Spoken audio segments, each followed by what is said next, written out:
Bây giờ không được về quê mới thấy thương cha thương mẹ. Bây giờ không được về quê mới thăm câu không ở đâu bằng nhà. Bây giờ chỉ ngồi một góc, cha mẹ đang khóc khi thấy con trên này. Vì sợ con mình sẽ đôi nên có nhiều điều gửi lên cho con.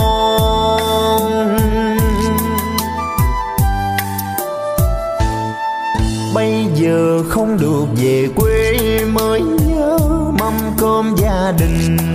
Bây giờ không được về quê mới thấy ra ai cũng yêu thương mình. Mai này nếu được về quê, ba má ơi con ở luôn quê mình.